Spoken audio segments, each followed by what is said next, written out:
오늘부터 4주간 특별 방역 대책이 시행됩니다. 수도권 사적 모임을 6명으로 제한하고 다중시설 방역 패스를 확대하겠다는 것입니다.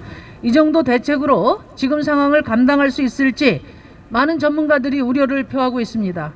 정부의 일상회복 중단은 오미크론 등 예기치 않은 사태의 결과가 아니라 오직 시민의 희생에만 의지해온 K방역 시스템의 예고된 실패입니다. 하루 확진자 1만 명까지 감당하겠다는 정부의 호언장담은 절반인 5천 명 수준에서도 마비 상태에 이르렀습니다. 재택치료는 재택격리와 다름없습니다.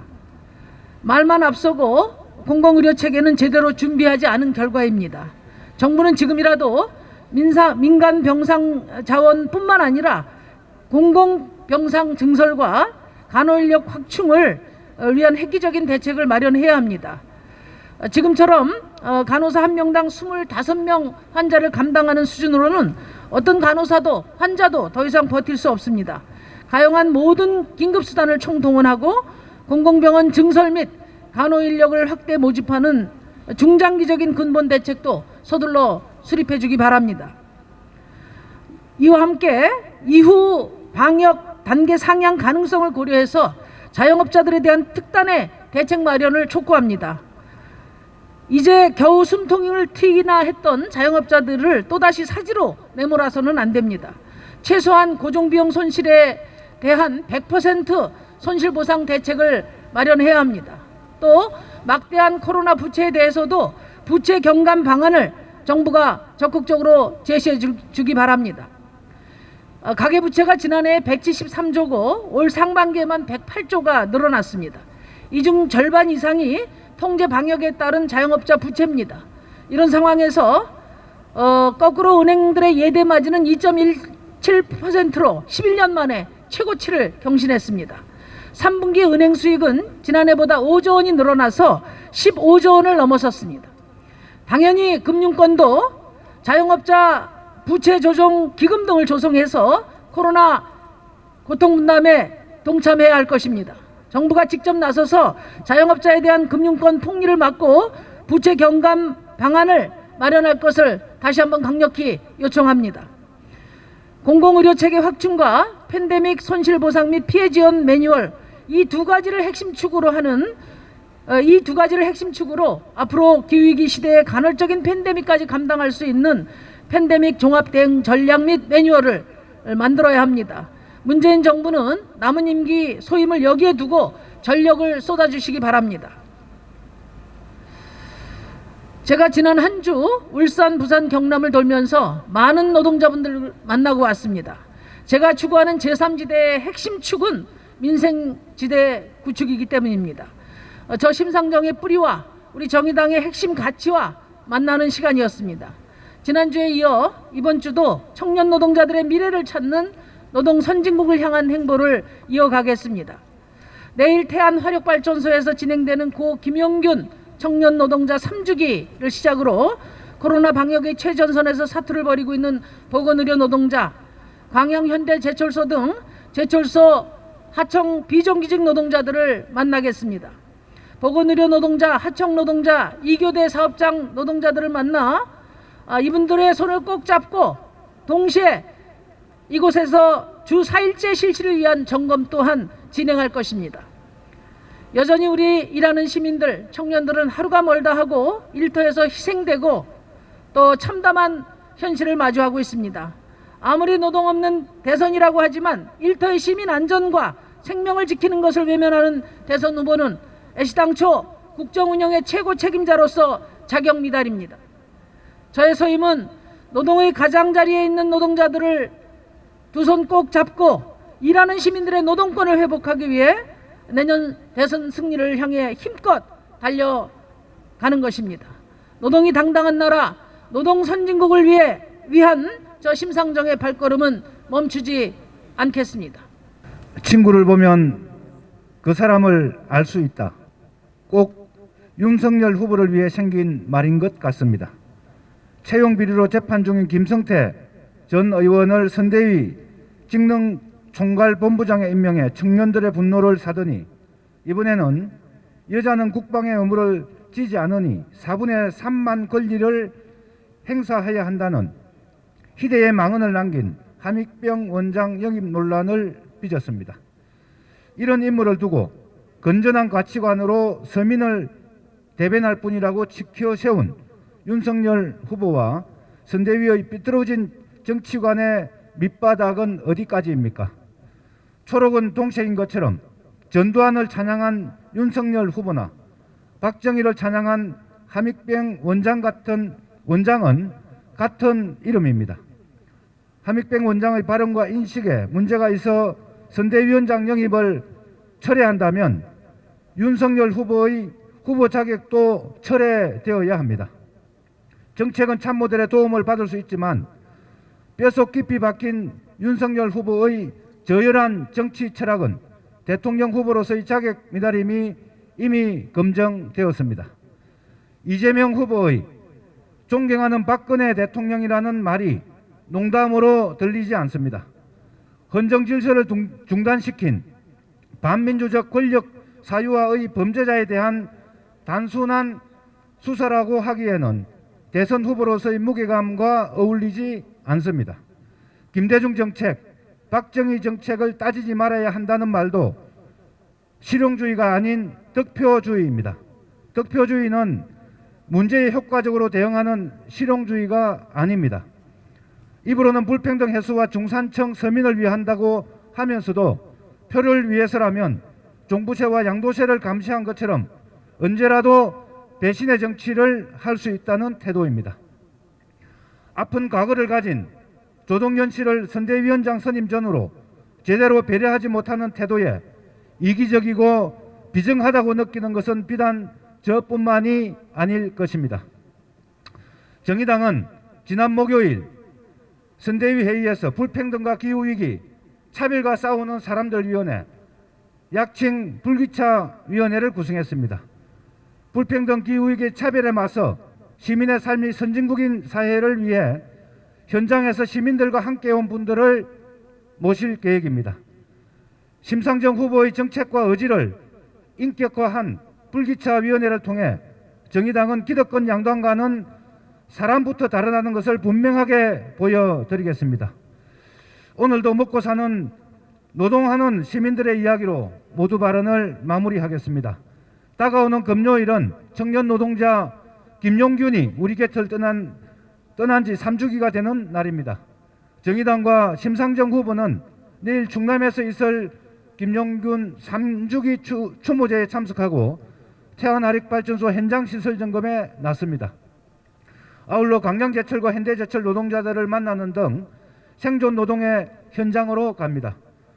주 120시간 노동과 최저임금 폐지를 공언하는 것도 모자라 노동자가 숨진 현장에서 노동자를 탓하면서 노동지역을 고지하는 윤석열 후보에 맞서 노동하는 시민들의 삶을 지키는 행보에 정의당과 심상정 후보는 더욱 박차를 가하겠습니다. 고맙습니다.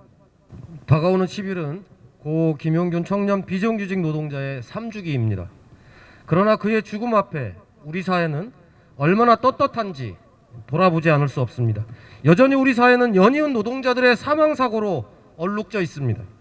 지난주에도 역시 많은 동료 시민들이 쓰러졌습니다. 지난 2일 아파트 베란다 창틀을 교체하던 노동자 2명이 추락했습니다. 숨진 노동자들은 어떠한 안전장치도 없이 작업을 하고 있었습니다. 그 바로 전날에는 안양에서 노동자 3명이 롤러에 깔려 숨졌습니다. 하도급의 재하청까지 위험뿐만 아니라 죽음을 외주화한 결과입니다. 가장 기본적인 안전수칙조차 지키지 않고 기업 간 불공정 거래 및 다단계 하도급을 근절해내지 못한 죗값을 우리는 동료 시민들의 죽음으로 치르고 있는 셈입니다. 이처럼 최약자들의 반복되는 죽음은 사회 시스템의 미비를 가장 뼈아프게 보여주는 것입니다. 시민들의 목소리를 대변하는 정치인은 동료 시민들의 죽음을 근절하기 위해 누구보다 앞장서서 해결책을 마련해야 할 책무가 있다는 것은 너무나도 당연한 것입니다. 윤석열 후보의 노동관이 시대착오적인 것은 더 말하지 않아도 온 시민들이 이미 알고 있는 사안입니다. 그러나 안전사고를 노동자들의 실수 탓으로 돌리는 말은 정말 해도 너무한 것 아닙니까?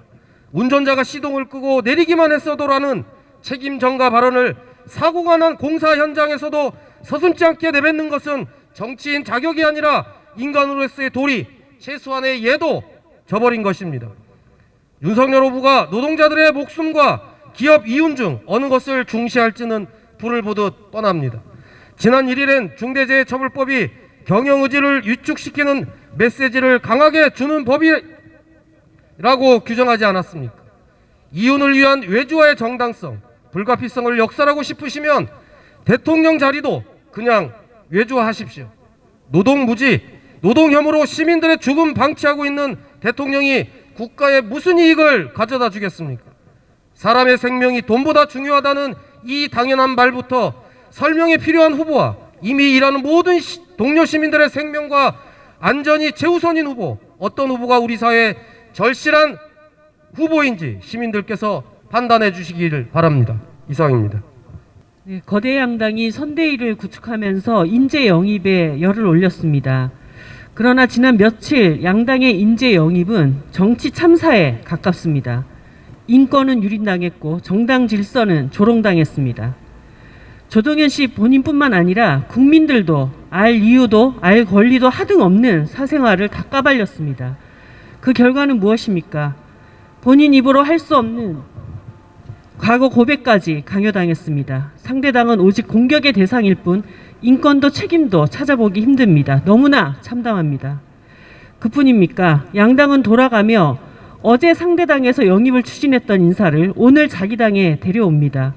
저쪽 당에서 과거 이력으로 내친 인재를 데리고 왔다가 또 하루 만에 내칩니다.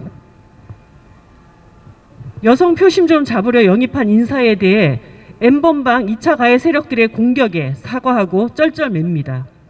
하긴 문재인 대통령이 민주당 대표 시절 영입한 분이 이제 국민의힘 총괄 선대위원장이 되고 노무현 정부와 민주당 대표 출신의 인사가 국민의힘 3김 시대를 열며 서로 장군 멍군하고 있으니 놀랍지도 않습니다. 정의당은 더 많은 분들과 거대 양당 기득권 질서를 깨기 위해 노력할 것입니다. 그러나 인재영입위원회란 이름은 쓰지 않겠습니다. 불평등과 기후위기, 차별과 싸우는 사람들과 함께 새로운 시대를 열겠다는 각오를 다집니다. 오늘부터 청년 비정규직 노동자 고 김용균 3주기 추모 기간입니다. 수많은 김용균들이 아직도 노동 현장에서 죽어가고 있습니다. 죽음의 외주화는 아직도 현재 진행형이고 그것을 막기 위해 싸우고 있는 분들이 있습니다. 저는 지난주 불평등 기후위기 차별과 싸우는 위원회 위원장으로 임명되었습니다. 지금 시대 절박한 사명을 수행하기 위해 삶의 현장에서 치열하게 싸우는 분들을 당으로 모시고 힘을 키우기 위해 그분들이 싸우고 실천하는 현장으로 달려가겠습니다.